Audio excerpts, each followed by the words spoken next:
नमस्कार। कैसे हैं आप? उम्मीद करती हूँ स्वस्थ मंगल होंगे। एक बात पूछूं आपसे, क्या पिछले 1-2 सप्ताह से आप थकान महसूस कर रहे हैं?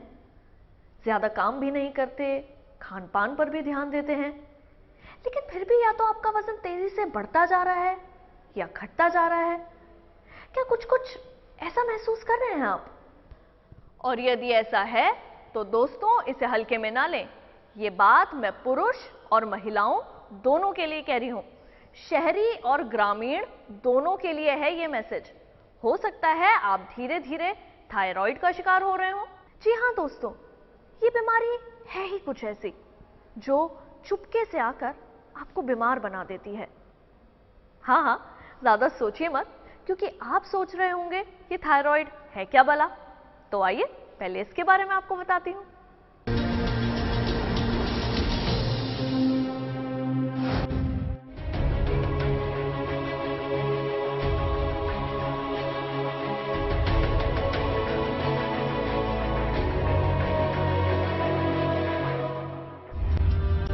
बात शहर की हो या गांव की, दोनों ही जगह आजकल ज्यादातर लोग थायराइड की समस्या से परेशान हैं। जानकारी के अभाव के कारण आमतौर पर कुछ लोग इसके लक्षणों को पहचान नहीं पाते। इसे देखिए, गर्दन में नीचे तितली के आकार की ये छोटी सी ग्रंथि, यही है थायराइड।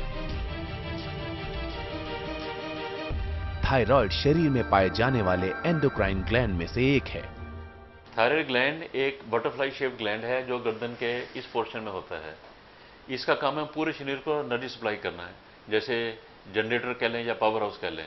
पावर हाउस पूरे शरीर को, शरीर का मतलब है हमारा ब्रेन, आंखें, गुर्दे, हार्ट, ब्रेन, सभी को एनर्जी सप्लाई करने के लिए ये एनर्जी पैदा करता है और ये इसका यूज हर शरीर के हर सेल में होता है। थायराइड 2 प्रकार के होते हैं, हाइपरथायराइड और हाइपोथायराइड। थायराइड एक बढ़ा हुआ थायराइड ग्रंथि है जिसमें थायराइड हार्मोन बनाने की क्षमता कम हो जाती है। मानव शरीर में कुछ ग्रंथियां यानी ग्लैंड होते हैं जो शरीर के पाचन तंत्र और शरीर के सही कार्य करने के लिए जरूरी रस और हार्मोन का निर्माण करते हैं। उन्हीं ग्रंथियों में से एक है थायराइड ग्रंथि। हाइपोथायराइडिज्म, जिसमें आमतौर पे आदमी मोटा होता है, और दूसरा हाइपर, जिसमें वजन कम होता है। हाइपो बीमारी बिल्कुल धीरे धीरे स्टार्ट होती है, इसलिए इसका शुरू में पता ही नहीं चलता, कई महीने निकल जाते हैं। हाइपो में TSH का लेवल ज़्यादा होता है और मेन जो T4 उसका लेवल कम होता है।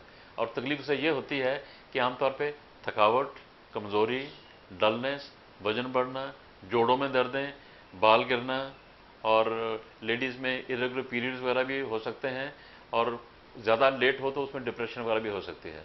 तो ये आमतौर पे हाइपो के सिम्टम हैं। और इनमें से कोई भी आपको 2-3 सिम्टम हो और कुछ समझना है कि मैं ठीक भी हूँ लेकिन कुछ नज़र भी नहीं आ रहा, तो आदमी को सोचना चाहिए कि हाइपोथायराइडिज्म तो नहीं हो गया।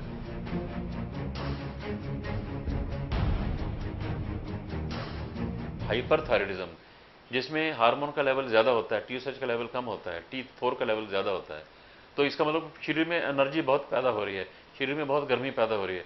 उसमें आमतौर पे रेस्टलेसनेस, घबराहट, पसीने, पैल्पिटेशन, एंग्जाइटी, नींद कम आना, हाथ पांव कांपना या आंखें मोटी मोटी होना, और कभी कभी ग्लैंड का साइज भी बड़ा हो जाता है। ये दोनों में हो जाता है। थायराइड की समस्या की शुरुआत गले में एक छोटी सी गांठ से होती है, किंतु व्यक्ति इसे गंठू समझकर इस पर ध्यान नहीं देते।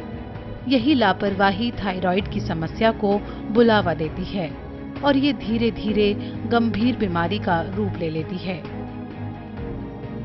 थायराइड ग्रंथि थायरॉक्सिन नामक हार्मोन बनाती है, जिससे शरीर के ऊर्जा क्षय, प्रोटीन आदि नियंत्रण में रहते हैं। यदि इसमें किसी प्रकार की समस्या हो जाए तो हमारे शरीर के हार्मोन का उत्पादन प्रभावित होने लगता है और थायराइड की समस्या हो जाती है।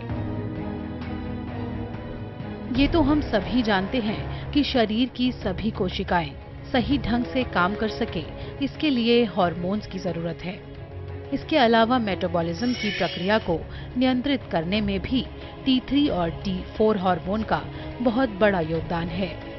थायराइड ग्लैंड में कमी या अधिकता का सीधा असर व्यक्ति की भूख, वजन, नींद और मनोदशा पर दिखाई देता है। यदि थायराइड सही तरीके से काम करे तो हार्मोन की सही मात्रा बनी रहती है। थायराइड महिला में पुरुष के अनुपात में 8 गुना अधिक होता है।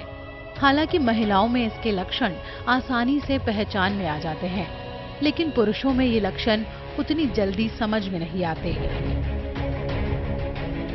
इसीलिए पुरुषों में ये एक गंभीर बीमारी बनती जा रही है। ये मेटाबॉलिज्म यानी चयापचय से जुड़ी बीमारी है। सिर्फ भारत में 4 करोड़ से अधिक थायराइड के मरीज हैं। मेटाबॉलिज्म कोशिकाओं को ये बताता है कि हमें कितनी ऊर्जा का उपयोग करना है। इसके अलावा ये हृदय, मांसपेशियों, हड्डियों व कोलेस्ट्रॉल को भी प्रभावित करती है। थायराइड की प्रॉब्लम में आयोडीन की भूमिका सबसे ज्यादा जरूरी है। ये थायराइड के सही फंक्शन के लिए जरूरी है। ऑटो इम्यून कारणों से उत्पन्न होने वाली थायराइड की समस्या को छोड़कर बाकी सभी रोगियों में आयोडीन की कमी इसकी मुख्य वजह है।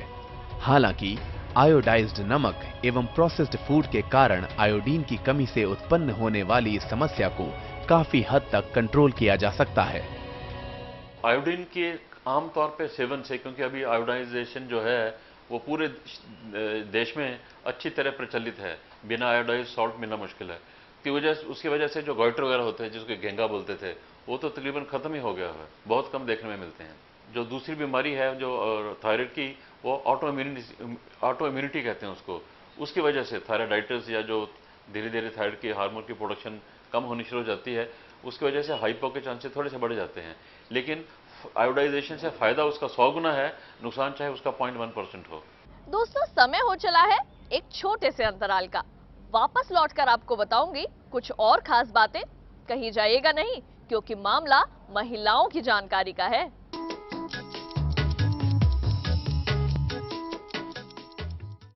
हर गांव पर नजर, हर तकनीक पर पकड़, खबर मौसम की हो या हो हाट बाजार, दिखाएंगे देश की प्रमुख हलचल और खेती किसानी से जुड़ी हर बात।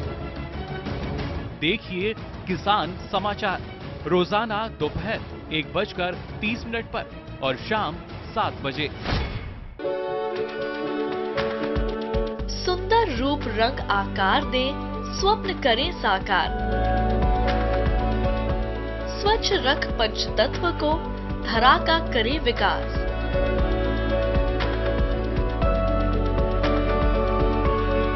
देखिए प्रकृति की ओर, हर गुरुवार सुबह 9:30 पर।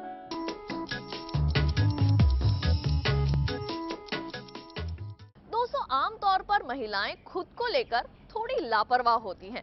घरों की जिम्मेदारी, खेत खलिहानों में कामकाज का बोझ, समय ही नहीं मिलता कि अपनी सेहत के प्रति भी जागरूक रहें। क्यों? सही कह रही हूं ना? लेकिन अब ऐसा बिल्कुल नहीं चलेगा। जागरूक तो होना पड़ेगा आपको। कुछ महिलाओं में ये गलतफहमियां है कि मोटापे के कारण उन्हें थायराइड है, तो कुछ महिलाएं साइड इफेक्ट के बारे में सोचकर दवाएं नहीं लेती। ज्यादा दवाई खाओ तब साइड इफेक्ट हो सकता है, जैसे हड्डियां कमजोर हो सकती हैं, ब्लड प्रेशर वगैरह ज्यादा हो सकता है। सो वो ओवरडोजेज की वजह से है, मसल में कमजोरी आ सकती है। लेकिन अगर आप टाइम टू टाइम अपना TSH चेक करवाते हैं, अगर आपका TSH 2-2.5 के बीच में आ रहा है, तो इसका कोई भी साइड इफेक्ट नहीं है। नॉर्मल हेल्दी लाइफस्टाइल के लिए आप दूध पीते रहें, विटामिन D लेते रहें, तो 0 साइड इफेक्ट। बता दें कि केवल मोटापा ही इस बीमारी का कारण नहीं है। हाइपोथायराइडिज्म की स्थिति में आमतौर पर 3 से 4 किलोग्राम ही वजन बढ़ता है और फिर थायराइड का स्तर सामान्य होने पर वजन कम भी हो जाता है। जब आपका हाइपोथायराइडिज्म ठीक हो गया, जब आपका TSH नॉर्मल आ गया, अभी जो आपका वजन है वो आपका असली वजन है।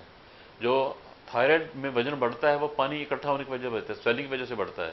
लेकिन जब आपका TSH नॉर्मल आ गया, अब जो वजन है और अगर ज्यादा है तो फैट की वजह से है, ये थायराइड से नहीं है। पर अगर आपका वजन तेजी से बढ़ रहा है तो इसे नजरअंदाज ना करें, डॉक्टर से सलाह लें। ग्रामीण क्षेत्रों में कुछ महिलाएं डॉक्टर से सलाह लिए बिना थायराइड की दवा का सेवन करती रहती हैं। खेतों में जी तोड़ मेहनत करने के बाद थकान होने पर और जोड़ों में दर्द होने पर आम दवाइयों का सेवन कर लेती हैं। याद रखें, ऐसा भी करना आपकी सेहत के लिए नुकसानदेह हो सकता है। जो किसान भाई बहन हैं, मैं उनको बताना चाहूँगा कि थायराइड एक सिंपल बीमारी है। इसका ठीक तरीके से डायग्नोस होना चाहिए और इलाज इसका बहुत सिंपल है। किसी भी भ्रम में न रहें कि कोई जड़ी बूटी खा के या कैसे आप इसको ठीक कर सकते हैं। इसका ठीक से जांच करवाएं, ठीक से दवाई लें और ठीक से उसको मॉनिटर भी करें, तो आपका जो शरीर है वो बिल्कुल हेल्दी रहेगा। और कोई भी तकलीफ बीमारी ना समझ आए तो डॉक्टर के पास ज़रूर जाना चाहिए, ताकि जल्दी इलाज हो, ताकि आप बिल्कुल हृष्ट पुष्ट रहें और पूरा देश हृष्ट पुष्ट रहे। थायराइड की परेशानी में जितना हो सके फलों और सब्जियों का सेवन करना चाहिए। फल और सब्जियों में एंटीऑक्सीडेंट होता है जो थायराइड की ग्रंथियों को बढ़ने नहीं देता। थायराइड ग्रंथि बढ़ने से रोकने के लिए आप गेहूं और ज्वार का भी सेवन कर सकते हैं। ये एक सरल और बेहतर उपाय है। इसके अलावा ये साइनस, हाई ब्लड प्रेशर और खून की कमी जैसी समस्याओं को भी रोकने में काम करता है। सब वेजिटेबल, सोया, दूध, दही बिल्कुल नॉर्मल हेल्दी स्टाइल, लाइफस्टाइल बिल्कुल नॉर्मल रखना चाहिए। कोई भी खाने पीने में कोई परहेज नहीं है। जो खाना हेल्दी लाइफ के लिए खाली ठीक है, जैसे ऑयल और शुगर वगैरह कम खाने चाहिए, थायराइड के लिए कोई फर्क नहीं है। बट इन जनरल जो हेल्दी लाइफस्टाइल है उसी को फॉलो करना चाहिए, खाने पीने में भी, एक्सरसाइज वगैरह में भी। फल और सब्जियों को हमेशा धोकर खाएं, क्योंकि इनमें कीटनाशक केमिकल हो सकते हैं। ये कीटनाशक थायराइड ग्रंथि को नुकसान पहुंचाने के साथ साथ दिमाग को भी क्षति पहुंचा सकते हैं। अब ये तो आप पर निर्भर करता है कि आप अपने शरीर और अपने स्वास्थ्य को कैसे रखते हैं। कहते हैं ना, धन गया तो कुछ नहीं गया, लेकिन स्वास्थ्य गया तो सब कुछ गया। उम्मीद करते हैं थायराइड के बारे में आप सभी को एक और नई जानकारी तो मिली ही होगी। कार्यक्रम में फिलहाल वक्त हो चला है एक और छोटे से ब्रेक का। कहीं मत जाइए और देखते रहिए कार्यक्रम कैसे हैं आप।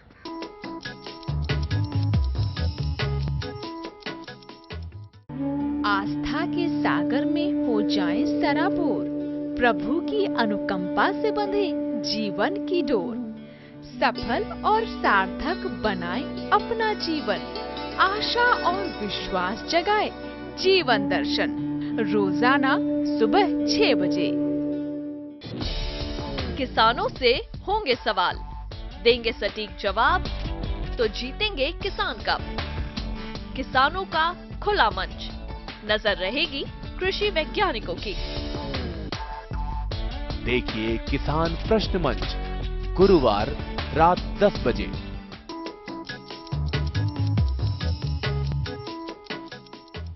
ब्रेक के बाद आप सभी का स्वागत है। अब चलिए देखते हैं कैसे सुरक्षित रहें हम थायराइड से। नियमित योग और खान-पान की क्या भूमिका है इस बीमारी में, बता रहे हैं योग गुरु डॉक्टर सुरक्षित गोस्वामी।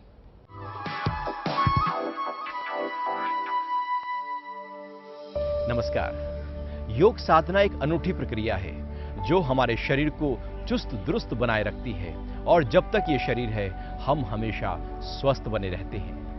आजकल एक थायराइड ग्लैंड की समस्या बहुत ज्यादा पैदा हो रही है।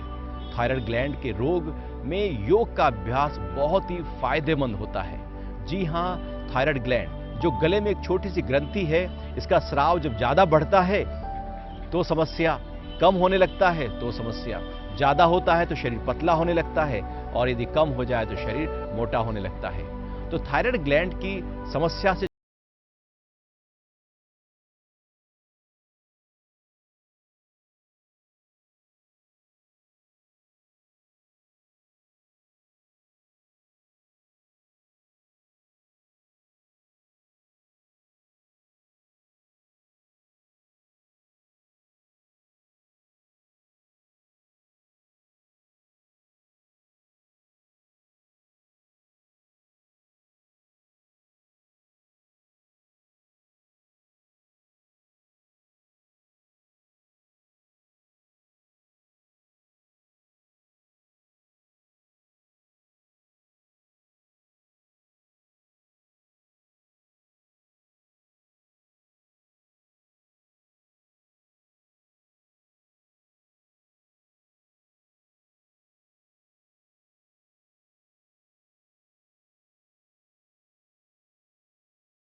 और फिर बदल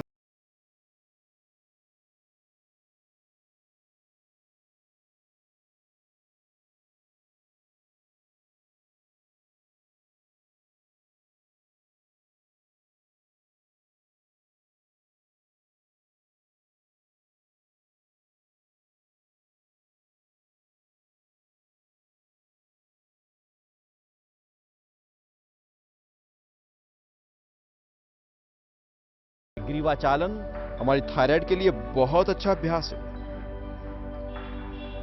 तो 4 से 5 बार इस अभ्यास को दोहरा लें। लेकिन ध्यान रहे, यदि गर्दन में दर्द रहता हो तो ऐसे में गर्दन को आगे नहीं झुकाते। तो थायराइड ग्रंथि के रोगों में ये अभ्यास बहुत ही ज्यादा लाभकारी होंगे।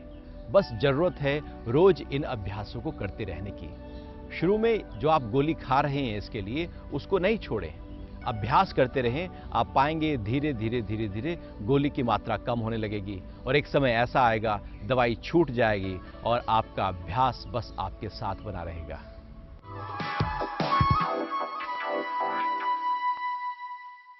अब वक्त हो चला है, हाँ चौंकिए मत, बता रही हूँ। मशरूम में कुछ प्रकार के एंजाइम्स और रेशे पाए जाते हैं जो हमारे कोलेस्ट्रॉल लेवल को कम करते हैं। मशरूम में फैट कम होने के साथ साथ प्रचुर मात्रा में प्रोटीन होता है जो दिल को हेल्दी रखने में मदद करता है। साथ ही मशरूम में फाइबर की प्रचुर मात्रा है जो पाचन तंत्र को सुचारू रूप से चलाने के लिए आवश्यक होती है। मशरूम में प्रचुर मात्रा में फॉलिक एसिड पाया जाता है जो शरीर में रक्त की कमी को दूर करता है और अनीमिया जैसे घातक रोग से बचाता है। इसमें thiamine, riboflavin, niacin, biotin, ascorbic acid, vitamin K और विटामिन ई भी बड़ी मात्रा में पाया जाता है जो शरीर को स्वस्थ रखने के लिए आवश्यक है। मशरूम न केवल शरीर में नई कोशिकाओं का तेजी से निर्माण करता है बल्कि क्षतिग्रस्त कोशिकाओं की मरम्मत भी करता है। National research centre of mushroom, Solan, Himachal Pradesh की एक रिसर्च के अनुसार ये सिद्ध है कि मशरूम मानव शरीर की रोग प्रतिरोधक क्षमता अर्थात बीमारियों से लड़ने की क्षमता को बढ़ाता है। वह बढ़ती उम्र के प्रभावों जैसे त्वचा पर झुर्रियां, जोड़ों में दर्द, थकान, पुरुष शक्ति की कमी, बालों का झड़ना आदि को रोकता है। डायबिटीज की समस्या से जूझ रहे मरीजों के लिए मशरूम काफी फायदेमंद है। Mushroom fat, cholesterol, high protein की अधिकता को बैलेंस करने के लिए कारगर माना गया है। ये नेचुरल इंसुलिन और एंजाइम्स के तौर पर भी काम करता है। मशरूम में कॉलिन भी पाया जाता है जो नींद, याददाश्त और दिमाग बढ़ाने में मदद करता है। दोस्तों कहते हैं ना, बीमारियां बताकर नहीं आती, केवल थायराइड ही क्यों, थोड़ा सा लाइफस्टाइल बदला नहीं कि हमारे शरीर का स्वभाव ही बदल जाता है ना? अगर अधिक मेहनत किए बिना भी आप थकान महसूस करते हैं या छोटी छोटी बातों पर आपको घबराहट होती है तो तुरंत डॉक्टर की सलाह लें, क्योंकि ये थायराइड के शुरुआती लक्षण भी हो सकते हैं। अब हमें दीजिए इजाजत। उम्मीद करती हूँ कि आप अपनी सेहत का पूरा ख्याल रखेंगे, तभी तो आज ही के दिन इसी समय आपसे पूछेंगे कैसे हैं आप। नमस्कार।